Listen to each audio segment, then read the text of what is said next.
everyone, and welcome into Data Center Frontier again for a special edition quick chat. I'm here today with Bill Kleyman, CEO of Apolo, who we're also proud enough to call contributing editor to Data Center Frontier. Welcome in, Bill. It's a pleasure to be here. You're not kidding when we say quick chat. Nobody get up, nobody get coffee. I hope your water's right next to you because we're going to be done in like a couple of minutes. But we're here to talk about the Data Center Frontier Trend Summit 2025, second annual Trend Summit. Bill, you were there last year. You're going to be there again this year. You're going to be holding down one of the major keynote panels and also presenting on another panel. So, Bill, I mean, you've been deeply embedded in the evolution of this industry, from the infrastructure to the innovation playbook, all the positions that you've held. As we head into this year's DCF Trend Summit, what's different in 2025 in the data center industry? We are having a moment, unless you've been living under a rock. Everybody's heard about data centers. Even to the extent where I can't believe I'm referencing South Park. There was a show called Deep Learning. It was literally where they did a whole thing with ChatGPT, and it was extraordinary. Listen, it's this world right now that we live in is extraordinary. And I love the fact that we are going to be in the Mecca, the epicenter of data centers in Northern Virginia. And when we start to take a look at this market right now, it's ridiculous. It's ridiculous. We've got large language models popping up like mushrooms after a rainstorm. It's crazy out there, right? And you've got these traditional data centers that are slapping giant car radiators on the back of a rack, and then they're saying, hey, we are now ready for the age of AI with 80 kilowatt racks. And then Jensen Huang at GTC this year reveals the NVL 576, a 600 kW rack. Because sure, that's what I get up in the morning, right? They don't call them megawatts anymore. They call them bragawatts. How much stuff can I shove or buy at any one given time? Look, I know this is a lot of energy for the first question. We've got a couple more.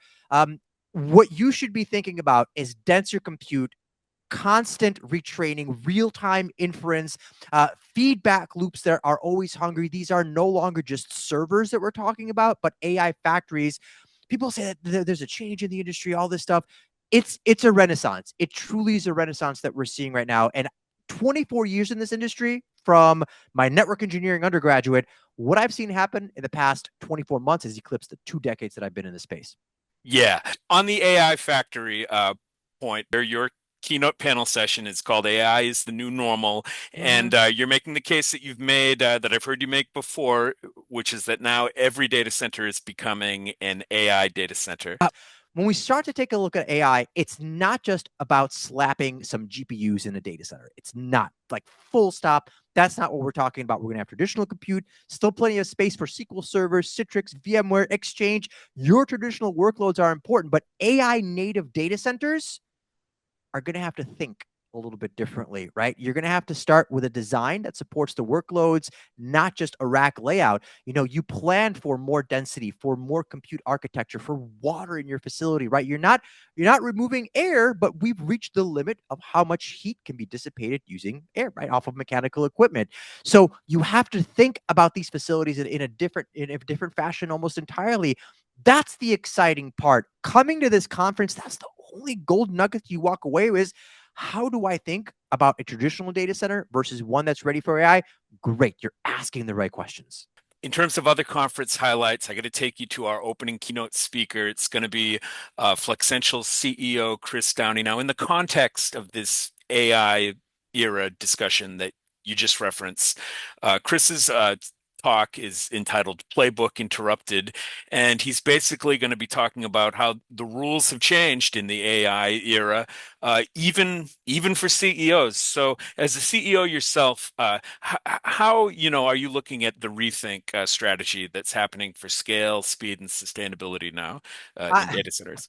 I I'm excited for Chris's talk. I'm excited because sure, right? Why not? No pressure, no pressure. Just rewrite the entire data center playbook while driving 100 miles an hour down a bridge of mid GPUs, right? That's what you're doing right now, right?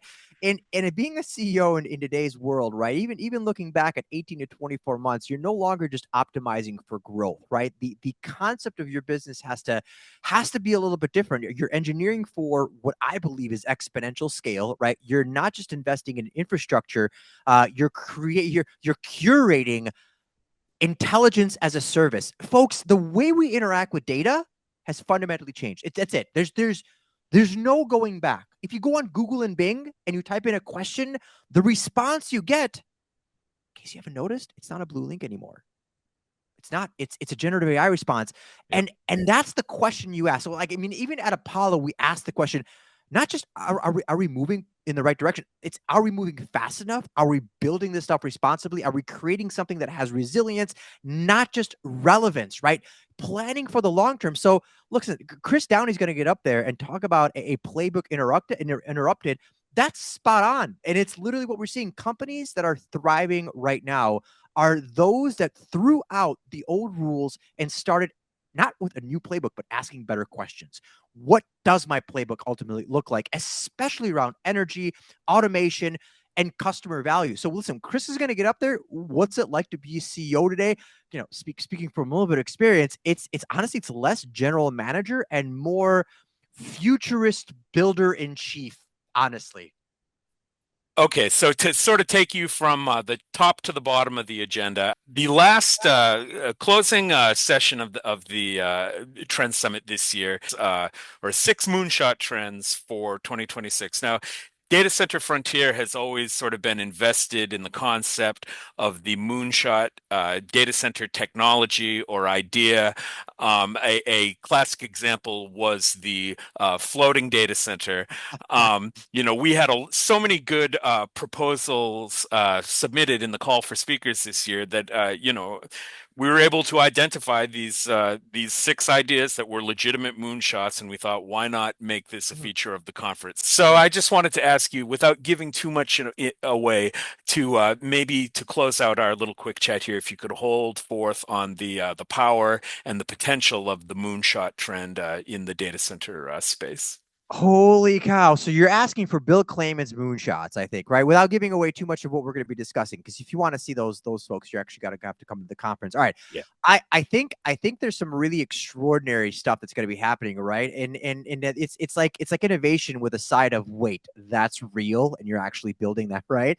I'm excited for the session, right? We're talking about uh, bold bets that are already being prototyped, in some cases piloted. So I'll give you one better one. We're going to talk about submerged hyperscale compute blocks, fully sealed, prefabricated, and plopped into bodies of water for passive cooling and extreme density. I think that's so interesting. Microsoft did some of that with Project Natick, right? And they actually Yeah. saw some extraordinary use cases around it. And there's a whole lot of real estate underwater. There's a plenty of space, right? Why not use some of that, especially when we start to talk about high density plopped out AI gear, massive, inference, little edge center off the coast, and do something with it.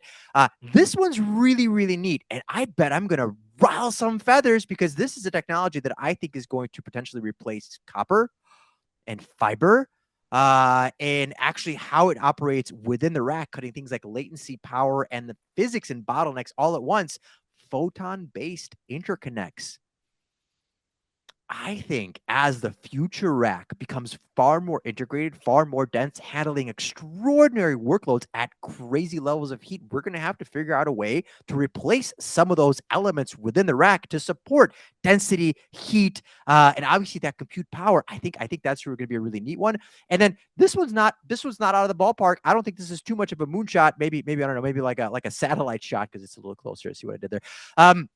I think data centers as heat sources. Listen, I just had a really fun chat with the chief innovations officer of Vertiv, Greg Ratcliffe, and they're doing some really cool stuff with data centers at heat sources Yeah. for things like farms, and reusing heat waste as primary product to power things like urban buildings or greenhouses. Our facilities are growing hotter, and they're going closer to urban settings and houses and homes. And like they're doing out in Europe, I think we're going to be able to actually apply some of that wasted, wonderful resource to something really cool. Yeah, that circularity trend, I think just blows me away. Well, Bill, if we're going to make this a quick chat, we'd better quickly end it on the circularity trend. I can't wait to circle back with you and with everybody out there who may attend the conference. Register now, because last year's conference sold out, but I can't wait to see you down in Reston for the DCF Trend Summit. I can't wait for this year's event. So thank you so much for joining me here today to talk a little bit about it. It has been a pleasure. I can't wait to see you in Virginia, everybody. Thanks for hanging out.